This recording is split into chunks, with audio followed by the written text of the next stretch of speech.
Jess Conrad, movie actor, pantomime star, pop star, pin-up, entertainer, personality. Jess has done it all, and he knows how to make an entrance, even if it's in Tesco's. It'd probably go to Waitrose.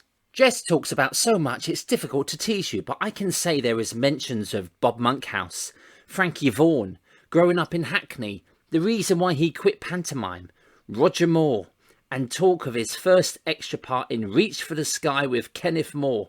That is the last movie I watched with my granddad Jack in the late 90s. So it brought back so many great memories for me. But if you do anything today, you have to listen to Jess Conrad's audition for James Bond. It's bittersweet for Jess, but a flipping great story to listen to, with many more, including his OBE handover and stories of the Grand Order of Water Rats. Welcome to Eyes and Teeth, the Water Rats, with Jess Conrad. Welcome to Eyes and Teeth, Jess Conrad OBE, past King Rat. Are there any other titles? Welcome to the show, Jess. How are you, sir? Thank you very much. Yes, there's lots of titles. I've got The Freedom of the City. I think that was one of my early ones. King Rat of the Grand Order of Water Rats. Oh, yes. Fourth Degree Mason. Must have golf trophies. I've probably been voted the best looking man in the world, I hope. Certainly in England in my early days. Oh, bless Renee. Women still fall for me, mainly because they're too old to stand up. I've had a long career, certainly. I mean, it hasn't always been the same, you know, which is very difficult when you're writing an autobiography, which I am now, be out for next Christmas. Oh, that's great to know. That I've had kind of two careers. I've been very successful as an actor on stage, screen, and radio, as I say. And of course, I've been a very famous pop star in the 60s. So it's weird to look back and have these two very different careers. I tried to rein them both in, which you can't do. I mean, when I first started, an actor could not in any way appear in Panto, could not in any way appear in a commercial. Things have changed dramatically, and of course you can do all things now, but there was a time when you couldn't do those things. You couldn't be married. That was the death knell for if you're a pop star. Stars, yeah. And then John Lennon came along, and he was married, and with the stroke of a pen, everything was okay. You could be married. After all those years of me being secretly married and buying a house in Denham and living a kind of secret life, I was making lots of movies then, sometimes 3 a year. I was always on location, so we kind of got away with it, you know. Can you tell us the moment that you received your OBE? It was obviously at Buckingham Palace, although it could have been Windsor. They kept changing their minds of where it was going to be. Of course, I said to the woman that was organising the whole thing, you know, who is giving me the OBE, because we all want the Queen to, and she laughingly said, you know, oh yes, I know everybody wants the Queen, and at the moment you are having a Queen sort of thing. So, and then it was discussed where we would go, and it was going to be Windsor, and then it was back at Buckingham Palace. But I didn't realise that, you know, that things had to be organised with the royal family, who's doing what and what and what. Yeah, so, plan ahead. I was expecting the Queen anyway, but that didn't matter. But when I got to Buckingham Palace, it was Her Royal Highness Princess Anne. And the first thing she said to me was, I hope you're not disappointed, I'm not the Queen. I said, oh no, Mum, as long as you're not disappointed, I'm not George Clooney. And of course she laughed. Well, I hope she laughed, and she did laugh. I thought it was rather nice, and she also thanked me for the money I'd raised over my long and illustrious career, and I wasn't quite sure what illustrious meant, and I had to look it up in the dictionary, and it's a lovely word. So it was quite funny, because when I got there, I said to the man on the main gate, my name's Jess Conrad, and I said, I've come from my OBE, and I was laughing and very sort of jovial with my family in the car, being sort of a bit Jack the Lad, and he said, have you got any identification? And I said, I'm Jess Conrad, all that business. She said, yes, but I need identification. Did you bring your passport or something? And I said, no, but I've come. Anyway, he didn't want any of this aggravation because it was, I'm at the main gate. So he said, look, just go down to the other gate. There's another policeman there. He might recognise you. Other gate, there's this young policeman there. And I said, I'm Jess Conrad, I've come from my OBE. He said, this is a young man. He said, I know who you are, sir. He said, because when I was a young boy, you bought the Showbiz 11 to play the Police 11, which we played the police once a year. And he said, my father put 5 past you.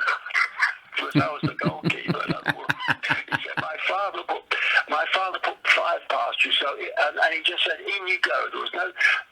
There was no talk about who I was or birth certificates or anything. He just told me a funny story that he'd, when he was a boy. Oh, wow. Back of the net. 5 past me, because we played the police, the Metropolitan Police once a year, the Showbiz 11 did. Yeah, there's a great picture of you, Cliff Richard and Billy Fury together. I mean, they're 3, rock and roll gods. That is a classic picture, of course. I mean, we were the most popular. That was taken at Wembley. Was it really? I was very happy in that company because I had just been voted England's most popular singer by the New Musical Express, and I'd run a show called, not the X Factors, it was called I did Oh Boy Meets Girl and Wham.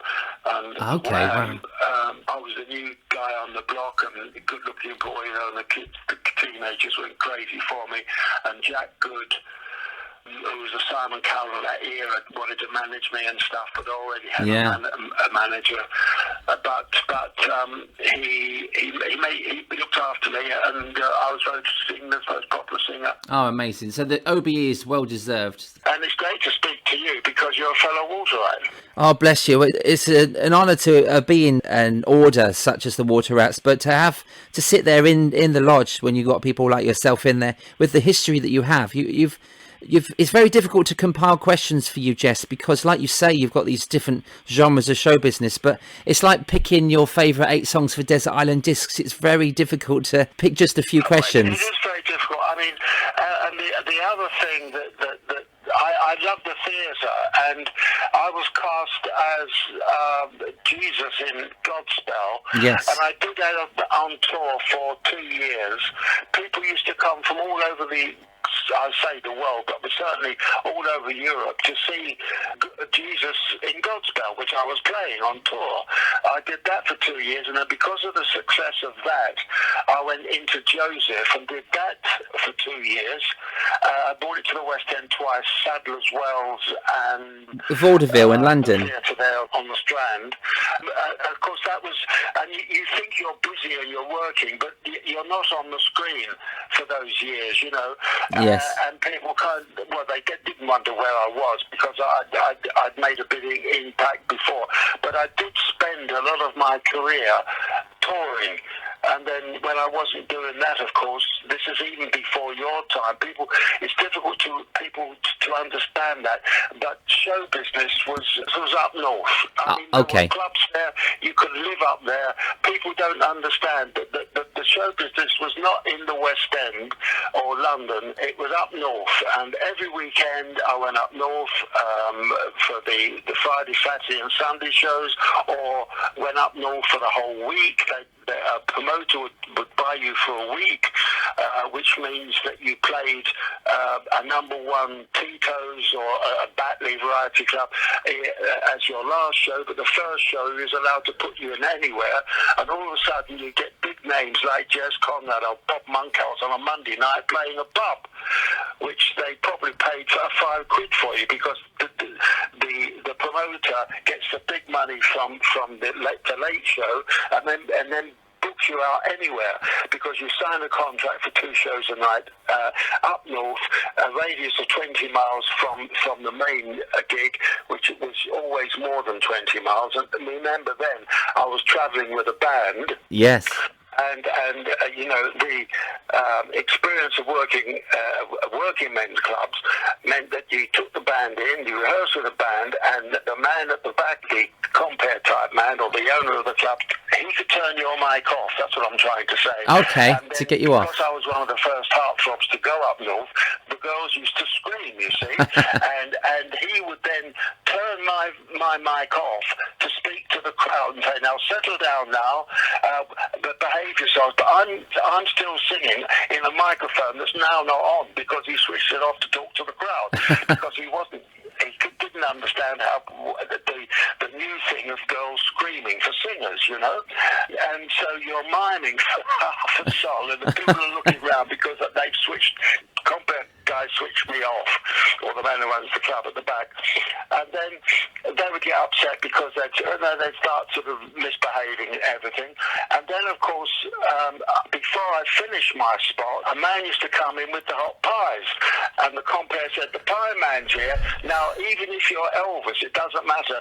They all bugger off. Really? To eat their pies. Everyone needs a pint and a pie, don't they? Working in these working men's clubs. Wow. And there was even one when I went up to Wales to prove that Jess Conrad was going to be there that night.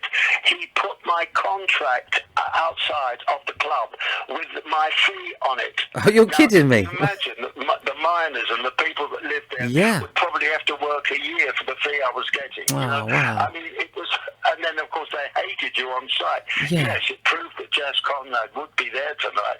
But fancy putting what my fee was, you know. They don't understand that I've had to travel from London, you know, and I've got a band and Oh, that's crazy.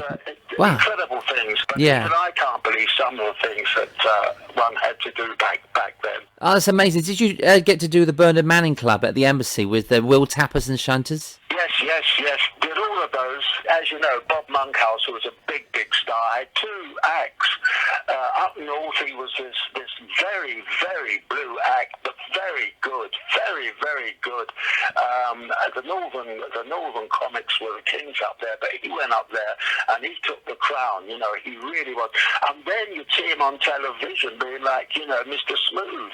You know, Yes. the man next door, Mr. Smooth. That's how he got away with all them game shows. Nothing blue about him at all. No. Sophisticated as he was normally, and as a human being, but he had this other act for up north, and it was completely different. I mean, when I say different, it's definitely like chalk and cheese, you know. Yeah, the contrast is amazing and very talented to actually balance the two at the same time. Wonderful. Yeah. Was wonderful. He's a master. Liked him very much. I mean, people say I name drop, but I don't know anybody that's not in show business. So all my friends are show business people.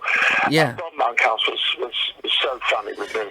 I remember I used to go backstage and see him, and he'd say things like, "Oh, Jess, congratulations on your first wrinkle," having looked at me, and then I would look in the mirror, and he would piss himself laughing because I took it seriously, you know, because I'm, you know, Yes. a man, and always worried about my looks and everything, always thinking that that's the only reason I'm in show business because I'm a good-looking bugger.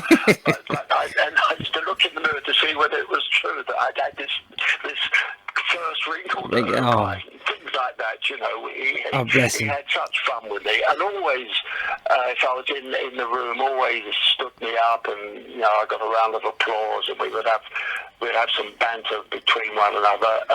In those days, there was a great camaraderie in show business, you know.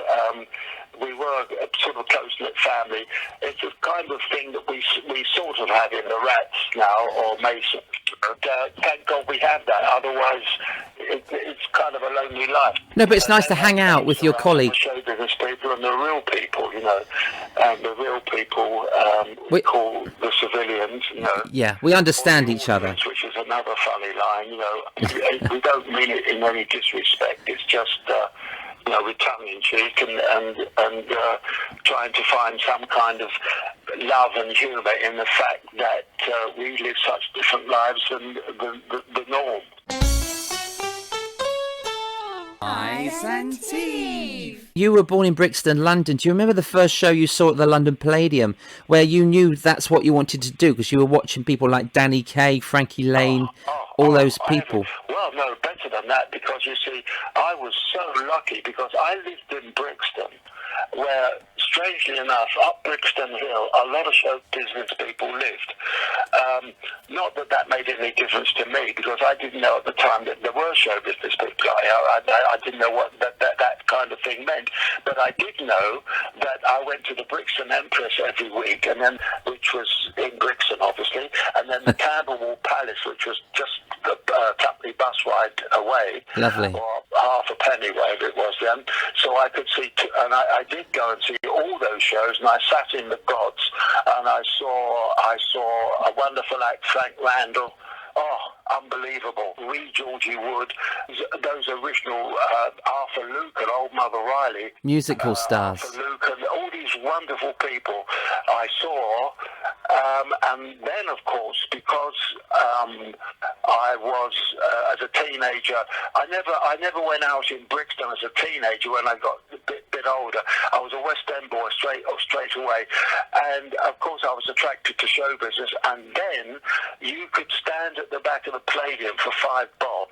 And that's what I did. You can't do it now, but I saw every show, Monday night, whoever was on, I saw everybody there. Lauren Hardy, Sophie Tucker, Mickey Rooney, all of those guys.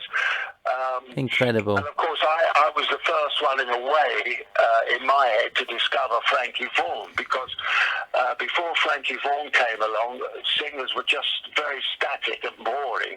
Yes. And I went to see Frankie Vaughan, and he looked like one of us. He looked like a teddy boy. He almost had a draped suit on, and he had that incredible barnet of his, that hair. And he was very physical on stage. Not rock and roll. It was before rock and roll came in, but he was very physical, athletic on stage, And of course, then of course, when I became a star myself, and we were both water rats and both members of the Variety Club of Great Britain Golfing Society, there I was playing golf with Frankie Vaughan. Oh, wow. Golf with Frankie Vaughan, the guy that I kind of used to see when I was a kid on the stage. Been to my house many times for parties. It was quite, it was surreal. Amazing days, really amazing days. When did you first venture outside London to perform? Was it a production you were part of, or was it a movie? Because you went into acting, didn't you, quite early? Well, I was a film extra. Okay. Film extra, and my first film was Reach for the Sky, with the star there. Kenneth Moore. He was a star, and I went all the way through this film because I looked like a young soldier. I went all the way through the film, and that's what I was. I was a film extra, and how I became a film extra is because I knew nothing about show business, and then I used to go to the cinema in the West End. I could get in every cinema in the West End free because I used to bunk in, as they called it. Then I knew the way in every cinema. I knew the way to get bunk in. Yes. Get in for free. All right. All different things I used to do. Sometimes there was one that they always left the door open, so I went there. One way I got through the gentleman's toilet window, and all those funny things. So I never paid for film, but I saw all the films anyway. And then afterwards, I'd go and have a coffee. And I went for a coffee in a place called Le Grand, and I'm sitting there, and in comes this fella. His name was Larry Taylor. I had no idea who he was then, but I know that I'd just seen him in a film. And he sat at the same table as me, and I went, God blimey, I said, hang on a minute, I said, I've just seen you in a movie. He said, yes. I said, God, and I've never met anybody from a film. I mean, he didn't play a big part. He was just like the third centurion from the left. Yes. He had a very distinctive face, Okay. He had a beard, and he had a great boat race. And so I said to him, I was really pushy there. I said, God blimey. I said, how'd you get into show business? He said, he looked at me and said, well, you're a good looking boy. I said, well, there's nothing wrong with your eyesight. I didn't say that. So I said, I'm just looking at him now, like as if I'm looking at like someone like Elvis Presley. I was transfixed. And he said, have you got a good wardrobe? I said, yes. He said, well, you look a smart-looking kid. And he was very friendly, and we became great friends. So much so that when I became a star, I used his son, Rocky Taylor, to stand in for me and do all my stunts. Oh, wow. Oh, he sent me round to this place. He said, go round to the FAA, Film Artists Association. So I went round there. There was a woman round there just by the playroom. He said, just next to the playroom. I said, I know that, I find out. I went in there. I charmed this woman. And, of course, in those days, you had to have a certain wardrobe. I mean, people didn't have swimsuits, for instance. And they certainly didn't have dinner jackets. And she said, and he said, before I went, he said, yeah, say yes to everything, so when you're a filmmaker, you have to do everything. So she was going all through the things. She said, do you ride a bike? I said, yes. Do you ride a horse? I said, yes. I thought, I've never even seen a bloody horse. I lived in Brixton. And I said yes to everything, do you have this, that, all silly things. I mean, do you have a bathing suit? In those days, people didn't have swimsuits, it's like, no. These are special things, like, you had a swimsuit for your life once you bought one, you've probably got a swimsuit on your 20th birthday or something from your mum, and you kept it forever. And then the last question, of course, was the killer question, where she wanted to show you the door. She said, do you have a dinner jacket? And I said, yes. Now, nobody had dinner jackets then, but I had a dinner jacket because my father was a mason, and once a year they have ladies' nights. So he bought me a dinner jacket. So once a year we go up to the West End, which was a big deal, into those big posh hotels, yes, as they were then. So anyway, I became a film extra. And I became a film extra very successfully, and I did that first film with Kenneth Moore. We all played prisoners. I went right the way through the film, marching up and down, and then there was a scene where they all got captured in a Japanese war camp, and I'm there because I was quite slim. Oh, yes. And then a fella next to me said that he really wanted the job because his wife was pregnant and they were having a kid, and he really wanted the job, but he was quite fat. He was a big fella. So the director said, right, you. And he got to this argument. No, you're not you, he said. Not you. He said, you're too, he's a bit like Michael Winner. He didn't say, you're a bit overweight. He said, no, you're too fat. Really? He said, the fella said, no, he said, I need the job. He said, no, you're too fat. He said, well, I only got captured yesterday. But he didn't get the job. Oh. So that was it. And dear. then, I did that for a year. I had a wonderful time. I was very flirtatious, and we had stars coming over from, when they were kind of pretty washed up, they'd come to England and make films. And women like Ruth Roman, and all these famous American actresses, and of course I was young, virile, and I was to chat these women up, and they always, then the next day they'd say, oh, good, how are you today? And I'd say, fine. And I knew that once they started talking to me, I was there, and then they'd say, I'd say, where are you staying? And I'd say, the Hilton Hotel. Oh, I'd say, the Hilton Hotel, I've never been there. Why, that must be lovely. Well, why don't you come for tea or dinner tonight? I had to go for dinner, and of course I used to stay over, so I bedded all these wonderful, famous women. You charmed your way into the business. I had a wonderful time. Yeah. And then a guy came in and had one word. I said, I can do that. And they said, no, that's different union. That's equity. I said, how did you get into equity? They said, you have to go into rep. So I went into rep. I got an agent to get me into repertory. You earned in repertory what you earn in a day as a filmmaker. You have to work a week in repertory. That's why a lot of good-looking guys like me, stage filmmakers, that become actors, because the money is so bad when you first become an actor. But I really wanted to get on and do that. So I went into the famous Charles Denville repertory company.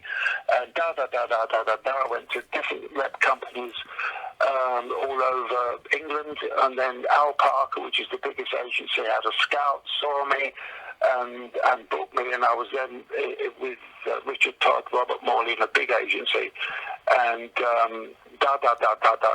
started getting parts, small parts, and then I played Play of the Week There was Film of the Week and Play of the Week. And Play of the Week, I did a thing called Barney Day, which was about a pop star. And I pretended to be I acted as his pop star. Then all the kids all over England went mad and said, who is it? Because everybody watched the Play of the Week then. There was only 2 channels. There weren't lots of channels. So watching television was a big thing. And if it was about a poppy type thing, the kids would watch it.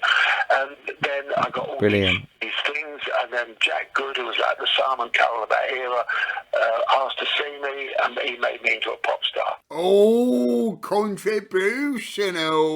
And that's where Oh Boy came along, is it? You went into Oh Boy. I found him in a hall in Chiswick. They were rehearsing Oh Boy. He did Oh Boy, Wham, and Boy Meets Girl. And he was rehearsing there with Gene Vincent and... like Eddie Cochran and Brenda Lee, Billy Fury. Eddie was there. And Church in Chiswick, on Chiswick Green. I found out where he was and I went to see him. And I walked in the door and there they were, these big rock stars. I mean, you know, I couldn't believe it. Anyway, he said, hello. He said, what do you... Oh, I said, I thought I'd like to have a word with you, Mr. Good. He said, and all of a sudden something clicked in his thing, and he said to them, he said, okay, that's it for today, boys. He said, tomorrow 10:30. It was about 4:30 then, 10:30. And so they left, because he said, that's it, no more rehearsing today. And one side of me was Eddie Cochran walking out, and the other side was Gene Vincent. I can't believe it. Wow. These big stars have just walked past me. And then he said, what can I do for you? I said, well, I'm Jess Conrad. He said, I know who you are. I said, everybody knows who you are because of the big impact I'd made the week before on the television. Yes. And all the newspapers wrote about me. Who is Barney Day? They all wrote about me. It was amazing. Fantastic publicity. I was a bit pushy then. I said, well, I thought perhaps maybe I could compare one of your shows. He said, can you sing? No, I can't sing. So he auditioned me, right? And he gave me a broomstick to hold, and I moved around the broomstick. I moved quite well because I did win yarding competitions and things. Okay. I'm moving well, I'm saying. And afterwards he said, you can't sing a note, he said, but I can make you a pop star by next weekend, because he had these shows on like Simon Cowell has now. Yes. And I said, if I can't sing, how can you make me a pop star by next weekend? He said, I said, I'm not interested in the voice. He said, I want that. And he pointed at my face. I want that face, he said. He saw you as a pop star. Face of 1960. It was all built around my image. Wow. And that was it, really. I all of a sudden, I'm on tour around the Granada circuit. Top billing, over Vincent. I closed the show. Gene Vincent closed the first half. It was just amazing. And of course, I used to worry about learning the words. And yeah. say, well, don't worry about that, Jeff. But nobody can hear what you're saying anyway. But they're screaming. And the girls screamed the whole way through. I used to walk along the street. They used to faint. It was, it was just phenomenon, really.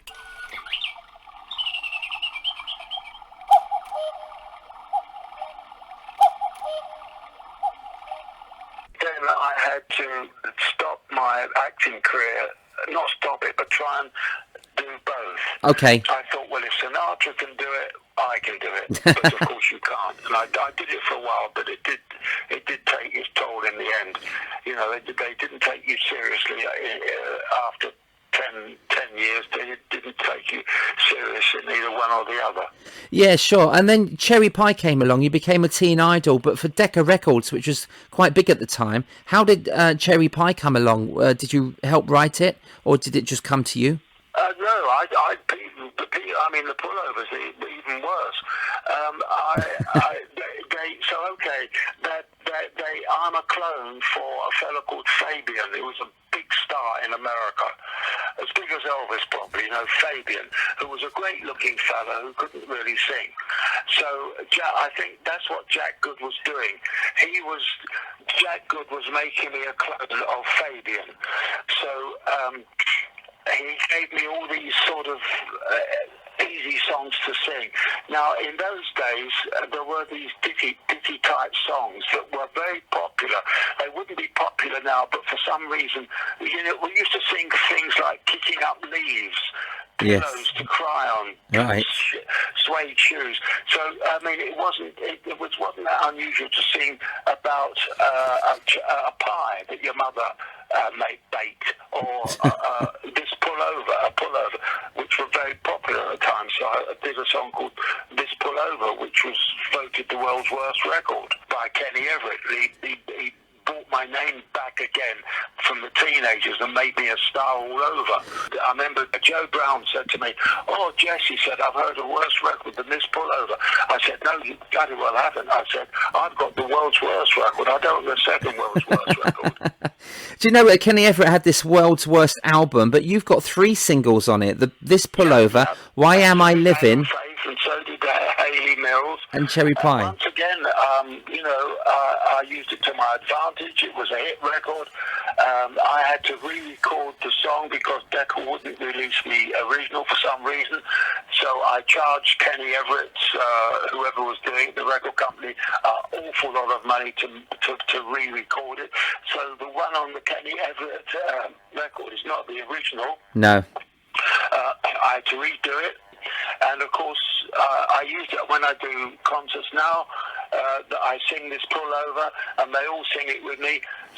Stitch 1 pearl 1 R, stitch 1 pearl 1 R, stitch 1 pearl 1 R, stitch 1 pearl 1. All together now, they all go ah, and it's great fun. So I've used it, you know, I've used it to suit my persona, you know. Yeah, you need to. Because I never thought that I could sing particularly well. You know, my act is I always thought Liberace was fantastic.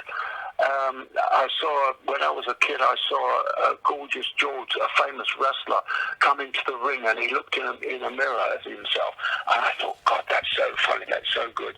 So I brought all those kind of things into my act because I knew I couldn't sing like Elvis, so I made it more of a personality, a personality type act as opposed to listen to my voice. Your entrances are very much like Liberace. You do make an entrance wherever you come in, you know, and even in the Water Rats Ball, you make people know when you're in the room, you know, and you shine because your personality is so warm and funny. We know something funny is coming up because, I mean, we have to cross, you know, seriousness and songs and acting into the comedy world, Jess, because you're known for and loved for laughing at yourself. But when did the Jess we start to see, or where would you allow people to start joking about your boastful vanity? And when I became a pop star, people forget how big I was. I mean, I really was. You know, I was the most popular singer in 1961, voted by the New Musical Express. I mean, so I knew that. I mean, when I say I was a singer, yes, and I wasn't tongue-in-cheek, but I was tongue-in-cheek because it wasn't what I wanted to do. I wanted to be, you know, Jack Palance, you know, I mean, yes. Marlon Brando, you know, James Dean in those days, to be a film actor. So I knew that I couldn't go out there and sing like them. So I had to, and I remember seeing Liberace on television. So I suppose I always had this stagecraft thing because I wanted to be an actor, and I had been in rep for years before all this happened. Yes. So I knew how to walk on stage, and I love walking on stage, and I have a kind of persona and a presence, as you say, which I'm gifted with. That's, you know, just you're gifted with that. It's natural. Either have that kind of, you know, when you walk in a room, people look at you. I remember when I first met Dawn, she was sitting next to Shirley Bassey, and as I walked in the room, she said to Shirley Bassey, "If that doesn't turn you on, you're already dead." And she told me that years after when we became good friends. So, you know, it was that kind of thing. And as you very kindly said, I do have that kind of thing. I may not be the greatest actor or singer in the world, but I do have that presence. So charisma. I had that, you know, I knew I could walk on stage, and that. So I just tried to, my opening line is probably, I know what you're thinking. You're probably expecting a much older man. I mean, it's that kind of humour, yeah. End-up humour, that's what I do. And at the end of the show, I want to thank everybody. The sound man for making me sound as good as he could. For my tailor, for you, the wonderful audience, and most of all, my plastic surgeon. I thank everybody, and they laugh. I mean, I've never had any plastic stuff done on my face at all. No.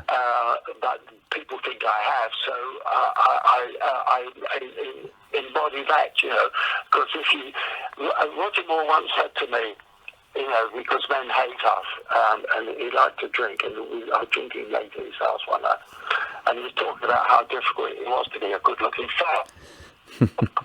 He said, you've got to be over flirtatious with the women, otherwise they think you're big-headed. Right. So you've got to flirt with them all the time, otherwise they say, oh, he's a big-head, And then when you don't follow through, they also, say, oh, So it's very difficult. And he said, men hate you. He said, so this is what I do. He said, and you should do the same. And he said, when you walk in the room, as you walk in the room, say to all the fellas, like in a bar or in a club or in a party, hi fellas, the poser's here. Because that's what they're thinking. So you take the wind out of their sails. They've got nowhere to go now because you've already sent yourself up. So he taught me a lot about how to survive in this business when you're a good-looking guy. So I thanked him for the rest of my life for that because it was great advice. Adrian Walsh is a brother water rat. He says, when you walk on stage, take a bow, let them see your suit. And an audience listens with their eyes. Do you know what I mean? So, I mean, you do that. You come on, you make an entrance, but you let people see. You don't, before you open your mouth. I don't. First of all, if I walk on stage, and if there's an old set where there's a staircase or something, they say, you probably don't want to come down there just because it's a stair. I say, no, I'll come down there. I always make an entrance. Staircase is the best. It's the best entrance, of course. With a soft pink light, and I always say, give me a soft pink, which I don't really need, but it's once again, it's a funny line, and of course, I always say, also a bit later on, they take the spot off me, and I'd say, excuse me, I'm over here, and then they bring the spot on, and all of that stuff, Yes, entrance is very, very, very important, and the longer you can make that entrance, the better. And as you say, I come on, and I kind of learned a lot about entrances when I saw Jack Benny. Yeah, was it? Yeah, I think it was Jack Benny. He had the violin, didn't he, Jack Benny? Yeah. So anyway, I saw him make an entrance once at the Albert Hall, and he walked on, and he walked from the back of the stage right out along the ramp, and then he stopped, and this is like minutes walking, and it's Jack Benny. They're clapping and they're applauding, and he gets right to the front of the stage, and then he realizes that he hasn't got his violin with him. Oh no! And then he walks all the way back to pick up the violin, and then come. Now he's done 10 minutes of the act. Yeah, it's a long walk. So and it was, and he held the audience for that amount of time. So that's kind of what I do. I make the entrance as long as I can. Yeah. James Bond used to do that as well, and obviously when he walked into a room. But you did audition for James Bond, didn't you? Yes, and somebody else got it. That was a big mistake as well. Who got it instead of me? He only did one. I could have been nurtured. Lazenby, was it? I could have been nurtured because everybody said I'm so much like Roger Moore. Roger, yes. I mean, Roger A, as they called him. He was my mate, my friend. I went to all these parties and I met everybody there. Robert Wagner, Gregory Peck, all the big stars. And he was a dear, dear man. James Bond, right, okay. Gareth Hunt, who was a dear friend of mine, played lots of charity golf together, and after he liked to drink like we all do after a game of golf. So I've had a few drinks, and I said to him, you know, we should be bigger stars than we are. He said, well, he said, I'm doing all right. I've got my television series. He said, you're a bloody pop star and a film star. What more do you want, you know? I said, well, I don't know. You know, you look at these stars, and I said, they've all got blue eyes. Look at, so he did the Sundance Kid, I think. Paul Newman. Oh, yeah, Paul Newman. So, anyway, I said to Gareth Hunt, you know, all film stars have blue eyes. I said, look at Paul Newman. He's got these piercing blue eyes. He said, and he's looking at me because he's a bit drunk as well. I said, well, what do you mean? I said, look, I'm going to think about getting blue contact lenses.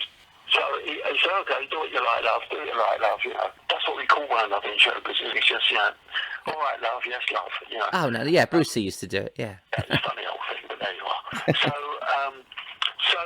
I found out about these contact lenses, the blue contact lenses, and they weren't prescribed, which means that they look fantastic, but you couldn't see through them.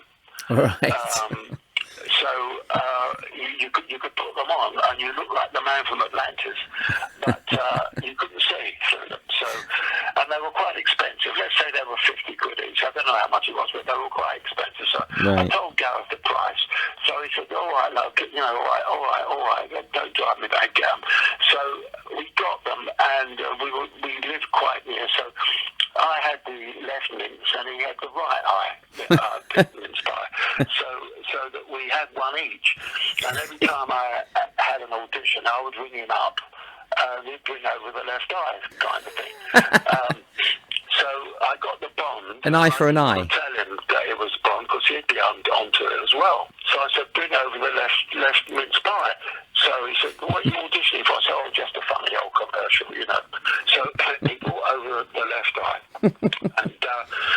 And of course, I couldn't wait him to go to London because I couldn't see to drive. So I got to the audition, which was just behind the Grosvenor Hotel there. Yes. And I walked in, and the casting director, I'm glad you've arrived, he said, because he's running a bit late, but I'll put you up on now because the other actor, there was about 3 or 4 there, all look like James Bond, all in the blue suit. So he said, you go up now, Jess. He said, and Chubby Broccoli will see you now. Chubby Broccoli will see you now. So I ran up the stairs, so excited. I just got out of the car, more or less. So I ran up the stairs, knocked on the door. So I heard this voice say, enter. And you could imagine Chubby Broccoli there with his big cigar. Yes. Waiting, hopefully, for the next Bond to walk in. And as I was about to go, walk in, I thought, no, I won't go in now because I'll just run up the stairs. Just a little bit out of breath. So I stood there and took, this is my big break. I could be James Bond. So I settled myself down. And I was just about to go in again. And I thought, F it. I said, God, blimey, I forgot to put my eyes in. You remember, Broccoli's still behind the door in the big cigar waiting. Oh, no. I've already knocked 5 minutes ago. And nobody's still arrived.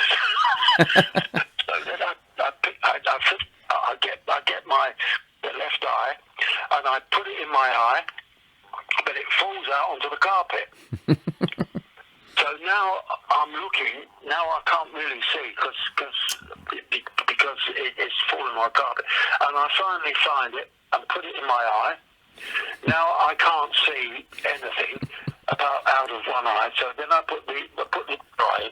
But the first eye that I picked up, lens I picked up off the carpet, has got a bit of carpet in it.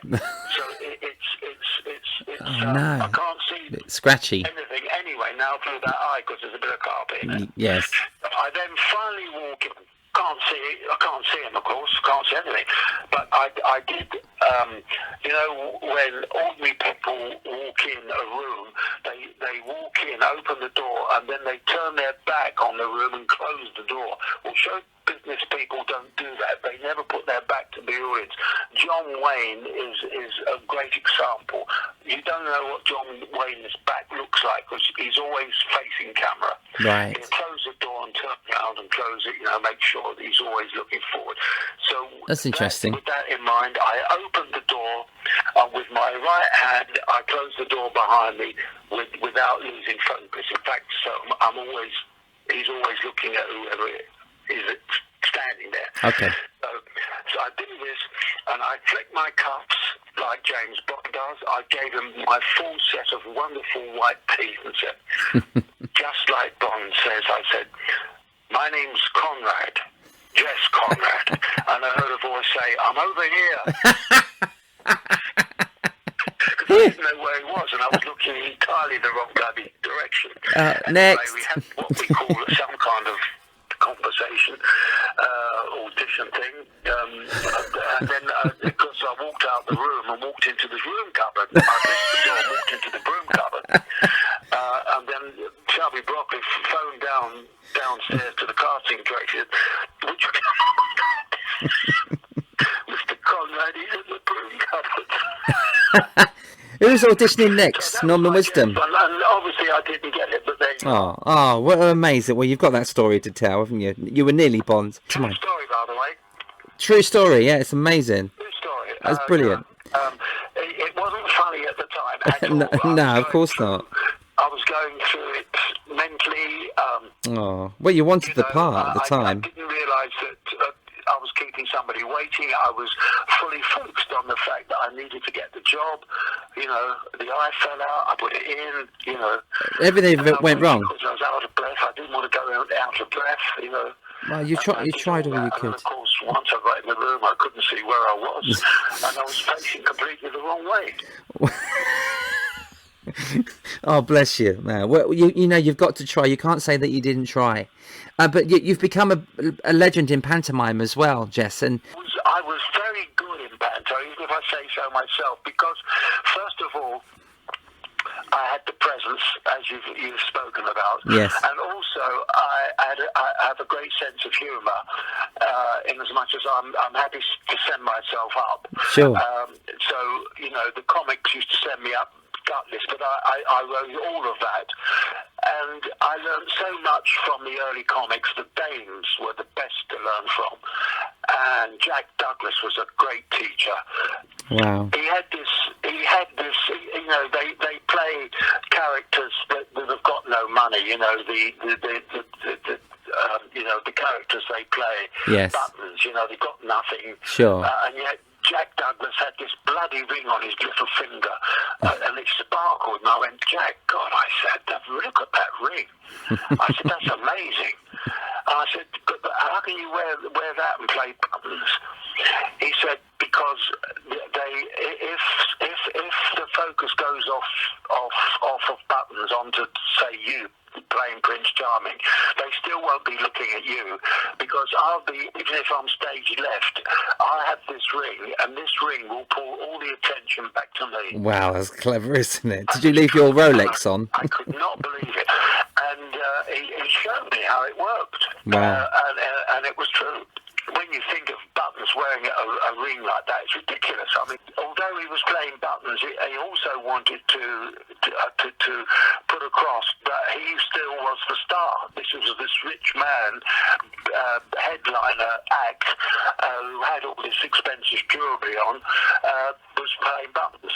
Yeah, but that is a no-no in panto, isn't it? You're not supposed to wear jewellery. He also taught me how to do your entrances. I don't know. I mean, it was quite unique to me, but you get a big bit of cardboard and you put your first entrance down and you put lines in across the thing, and you put the first entrance and you put down thing on what the motivation is, what you're doing, what you're wearing, what the props are, if it's a quick change at the end. So I had this list, and he taught me that, and it was so helpful, especially on opening nights when you don't know where you are, but you just look at that plot, and it's sort.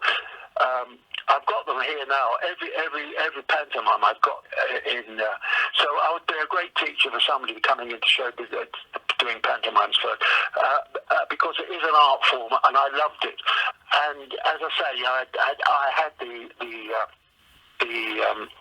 I had the looks, because in those days that we were just coming through the period of principal boys being two women. Okay, yeah. And some of the old dames didn't like the idea that the audiences, the youngsters, times were changing, and it was not kind of accepted anymore that you've got two women holding hands and kissing one another in a pantomime, one pretending to be Prince Charming. Right, okay. Going on for decades, forever. But all of a sudden, people like me came along, pop stars that brought the public in. So you've got a Prince Charming that is top of the bill in most cases, or a big star comic and you're second top or special guest star, whatever.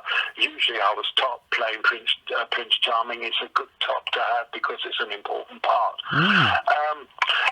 And of course I was very physical, and even if I say so myself, which I will, because I'm very proud of my physique, I had great legs. Right. And principal boys through the ages had to have good legs, and all the women had these great legs. Yeah, you got to wear tights. Yeah. And I had these great legs, and right from the very beginning, the first Prince I played, they bought me these wonderful boots that come up to the knee and turn over, and I bought the boots. Who was that lovely actress with the ginger hair who's grown up now and become a big star? Bonnie Langford. Yeah, Bonnie Langford's mother said to me, Bonnie Langford had a big crush on me. She was 12, and her mother became great friends with me because I used to kind of look after her, but she had a big crush on me. And she said to me, because you're talking about pantomime, she said, the first thing you do, she said, is you buy your own costume, your Prince Charming costume, and then you hire it to the company. And I said, why do that? Well, she said, how many times have you played Prince Charming? I said, well, probably my second time now, whatever it was. She said, how long does the wardrobe take? And in actual fact, when you are a pantomime headliner, the costume business is not like, it's certainly a morning, but it's usually 2 days bloody hard work, Yeah. What you're going to wear, what they can give you, what you don't like, what you do like, it goes on and on and on, it's all right for a comic because it doesn't matter how silly he looks or thing, but Prince Charming had to look particularly good. So I bought my own costume, which was fantastic, and my own walk down, which was, all shiny and beads and gloss and everything. And I hired it to the company whenever I worked. So that was great advice from Bonnie Langford's mother. That's amazing. Entrepreneurial. I pantomime, and I went from Prince Charming later on, because it's such an easy part for me, Prince Charming. Later on, I became the villain, which again was great. Because why it was great is because a villain that finally came on the screen, who was a handsome villain in Robin Hood, and played, his name. He played the villain in the Robin Hood film more recently, and the villain in Flesh Creep has always been played by a fat actor with a beard. I played him like the fella played him in the film, as this incredibly handsome man, Right. Playing the villain. And I would say, you're probably expecting somebody with a beard, but how could I have a beard covering up such a wonderful face? I'm far too young to shave. Oh no, you're not. Oh yes, I am. So it was that kind of thing. So I played the villain. All the villains I've ever seen since I was a kid had been fat and with a beard. Now I've changed the whole thing around. So now the villain looks like Prince Charming, but he has this incredible vanity. That's why you hate him. That's when I had the gag about the spotlight. I'm over here, soft pink, please, all of that. And it worked tremendously well. Ice and Teeth. my pantomime career, because I don't do it anymore. I did play Baron Hardup a couple of times for Bill Kenwright, but it was always the same. The bloody Prince came on, and I still looked younger than the Prince. Better looking. And much better looking, yeah. Because I realised then what a hot property I was as Prince Charming. Because all these Prince Charmings came in, they put the tights on, and it's quite true. Unless you've got great legs, it's no good. And of course, the Prince Charmings that were cast when I played the father were usually quite namey people, but it doesn't work if you've got spindly, skinny legs. I mean, it works, but you just don't look like Jess Conrad used to look like when he played Prince Charming. No. So it was rather sad, that was. I mean, there were two Prince Charmings that did well in those things. There was Jess Conrad, and there was another singer called Mark Winter. He didn't have such good legs as me, but he did have a great singing voice, and of course hit records and was a handsome man. Brilliant. But Jim Davidson saw this in you, didn't he, as Prince Charming? And Cinderella with an S came about with Charlie Drake, and you made a cameo appearance in that. He's told me in recent years that the whole of that Cinderella, the only part he was worried about was Prince Charming, because he said if Prince Charming didn't work, the whole thing wouldn't work. And the opening night, he went out front to watch my entrance, and I walked on, and I think I'd say, "Oh yes, it is," because they're all looking at my manhood. The audience adored it; they loved it, and he was so thrilled, because he knew that if the Prince Charming worked, the whole thing would work. What he didn't realise, Jim Davidson didn't realise, that I'd been making that entrance all my life. Yes, yeah. Same entrance. The only thing about this entrance was my huge, manhood. Personality, yeah. But it was the same entrance, girls singing and me making the long. Because the rehearsal period, I knew exactly how the Prince would walk on, because I've been doing it for years. So it was a long walk on. I said to the choreographer, I want this long walk on, and all the girls to faint and this and that, and blah, blah, blah, blah, like what the audience do normally. So it was all preconceived from my way, and of course he took the mickey out of my good looks, and we had great fun. Wendell Corey is an American actor. Okay. And he had the biggest in Hollywood, and although not many people knew him, that's what he had. Right. Wendell Corey. So backstage we had a picture of him blowing up. Jim put it in the green room. I mean, it's so funny, really. There's this picture of this Wendell Corey. That's where the name Corey comes from. It's a company expression for big dick, but it actually came from his American star called Wendell Really? Corey. Oh wow. Okay. And he had he could kneel down playing golf on his knees and put the ball into the hole with his dick. You got all in one. Yeah. We had this picture of Wendell Corey, and we paid homage to him every show. Before he went on, we paid homage to Wendell Corey. You didn't play Dick Whittington then with him backstage? Yes, Dick Whittington. Yes, I love banter, but I had to give it up, because I only gave it up because the producers became so greedy. Yes, I don't mind, 2 shows a day. It's hard work, isn't it? Saturdays, let's do 3 shows a day. Not much different in the wage packet. And then let's do 3 shows Wednesdays and Saturdays. And in the end, especially as, of course, when you do pantomime, it's not always near where you live. You have to live in digs, yeah. And the whole thing, you've got to be up at, you've got to be in the theatre by 10:30 for, 12 o'clock show. It's a long day. I turned my back on banter, which was a great pity, because it was the love of my life. I love banter. I look forward to it, and had great success. Ice and Teeth. Well, you get to work with so many comedians as well. I mean, you've worked with Frankie Howard, Norman Wisdom, Arthur Askey. You know, and the dames are always, you know, Jimmy Melville, all these sort of obscure names. Johnny Stewart, Sandy Lane was a great dame. You know, all these people that played summer seasons as comics, and then they became Like John Inman as well. John Inman. I mean, there's just so many. Yeah. And Brian Burton, of course, was a great dame. As you know, it's a water rat. Brian Burton. Oh, yes. Fabulous dame. Fabulous. I saw him play Dame. He was brilliant. It goes. People don't realise people like Brian Burton, how great they were playing Dame. He had a famous father. He was a comic himself.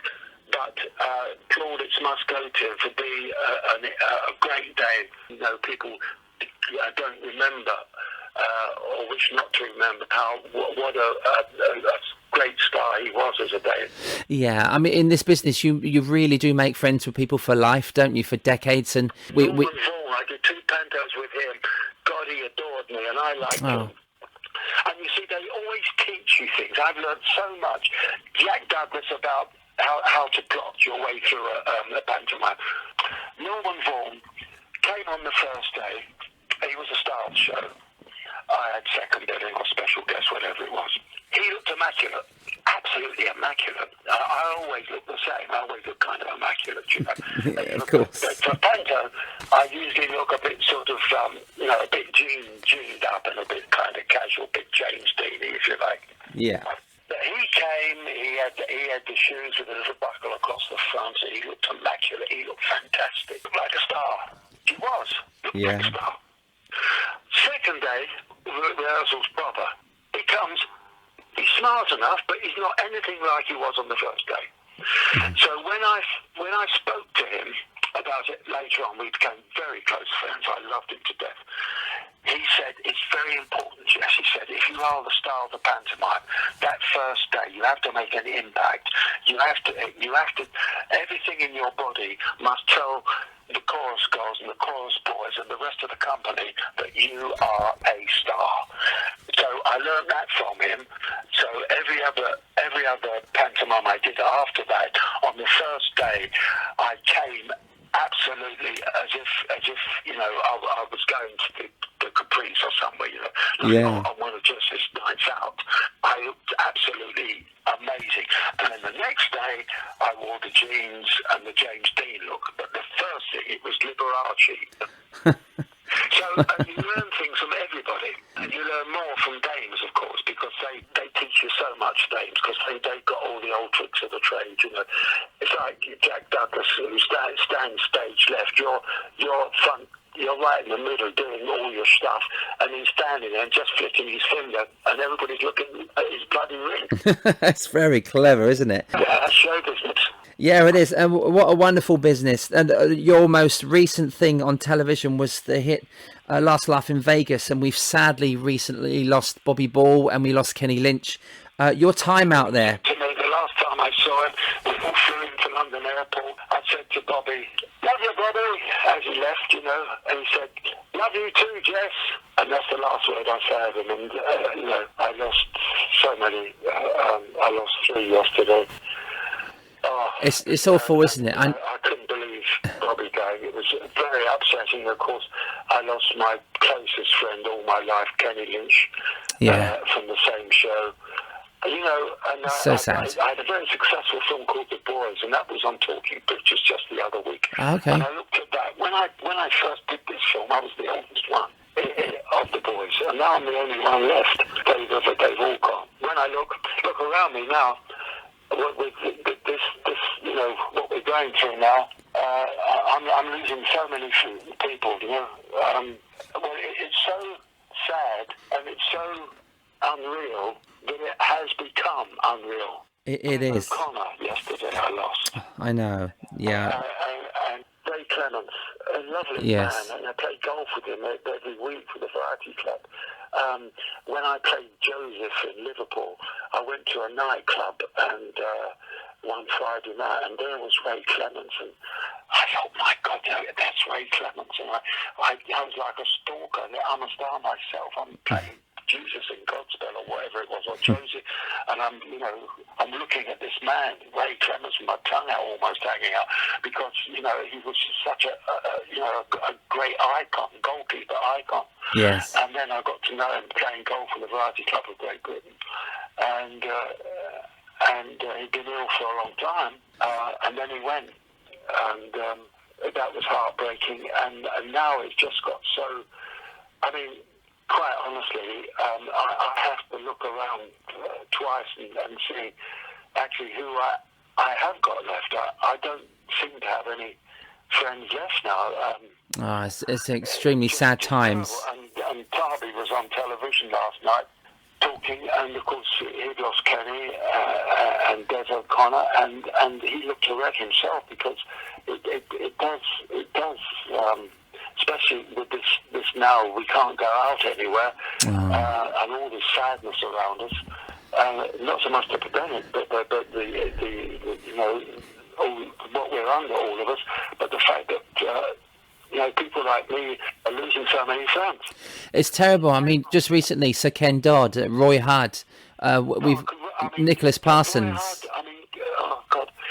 Oh, we were so close. I used to sit in the cafe next to the windmill when I was a teddy boy, and he used to come out of there, and I recognised him because he was a very thin comic then, and I remember seeing him then, and then I became famous, and we were with the same publicity agent, Eric Braun, and we were friends. When I say that, people think, oh, I'm in danger again, but we were so close. Yeah. He used to come to all the premiere, because I was with the same publicity, Eric Braun. He used to come to all the openings of my movies I made, and he was always there, and he was always like, I didn't mind seeing him, but it was always, he's here again, they're trying to get his picture in the paper. He always had great talent, and of course, in the end, it showed. And then he died so quickly, and yes. It didn't seem to be ill. No, it was a shock, wasn't it? It was another great loss, because of the fact that it happened so unexpectedly, Yeah, the saddest thing, Jess, is that we can't share their day. One day, the next day they're gone. Not here. The reason for this podcast, Jess, is to remember people as well. I mean, it's to talk, to make sure we got these stories archived, and it really is nice to pay tribute to our friends. In the Water Rats, we really pay respect, don't we? I mean, God, when I first became a rat, Johnny Risco, the agent, made me a rat. Also put me into the Variety Club of Great Britain. He said, you're a tall, good-looking boy. Can you play golf? I said, no, sure. Yeah, yes, you can. And he put me into the Variety Club of Great Britain playing golf, and that was my first step into the world of show business, camaraderie. Just the social life aspect. Not being on stage, you used to meet them just when you were working with them, but now all of a sudden, I'm in the Variety Club of Great Britain golfing society, and I'm playing golf with all these people, like Frankie Vaughan, Bruce Forsyth, everybody, all the big American stars came over. Ronnie Corbett was a dear friend of mine. Ronnie Corbett, I had parties at his house. Oh God, the stories. Murray, the great disc jockey. I spoke to him yesterday. He's nearly 100. Pete Murray. Oh, bless him. Yeah, we see him in Lodge. These wonderful people, and you go to Lodge in those days, and you met them all. And for me to become a rat walking in that room with all those stars, oh God, I couldn't believe it. Oh, that's incredible. All stars. Yeah, I mean, I'm happy sat there, just as we are these days. There's some incredible names. We've sadly lost a lot recently, but I mean, like 30, 40 years ago, the Les Dawson, Tommy Cooper, the people you must have sat with must have been amazing stories to tell back then. Yeah, when we tell stories, it's quite fun. Yeah, Water Rats actually do their welcomes back, whereas Jess Conrad would walk in and you do a whole set. But because you've got stories to tell. I don't know what I do. I just stand up, don't I? Just before we go, you've been incredible. Thank you so much for these stories. But I mean, I wanted to know what is your most prized possession? You've got an OBE from the Queen. You've got a Water Rats emblem. You've got gold discs. What is your most prized possession you've got from the business, whether it was from a friend or someone you admired? I think that what I got from show business and what I got from the Rats was the fact that when I started, I felt that I was the only turkey in the shop, or the last turkey in the shop. When you become a member of the Water Rats, you realise that there are other people like you. So I say, what's the name? Camaraderie. I think that's what we get from show business, and especially the Rats. That's why I think it's important for the Rats to continue, but there is a place for the Grand Order of Water Rats. Oh, contributional. Mirror, mirror on the wall, who's the best looking of us all? It is Mrs. Jess Conrad. Thank you so much for being on the show. I appreciate this. It was morning when I started. I know. You're a great rat, and we meet socially a lot, so I'm very fond of it. Thank you so much. Thank you, Jess. I thoroughly enjoyed that. The history of show business in Jess's little finger is enough for a coffee table book, don't you think? If you want to see more of Jess, then his home address is... I'm just kidding. You can read much more on Jess on his website at www.jessconrad.com. You can buy treats galore from his shop. Look up Talking Pictures TV and you're bound to see him in a movie at least twice a week. Today's comedy and water rat quote comes from Sir Charles Chaplin. Nothing is permanent in this wicked world, not even our troubles. And another one from Charlie. You'll never find a rainbow if you're looking down. Eyes and Teeth is written, produced and hosted by Steve Hewlett. Vocals provided by Larissa, Lola and Nina Hewlett. Special guest vocals by Rich T. Eyes and Teeth, music and jingles are produced and performed by Kevin Dean. Join me very soon in Season 5 when I'll be treating you to some brilliant guests in the world of comedy and television.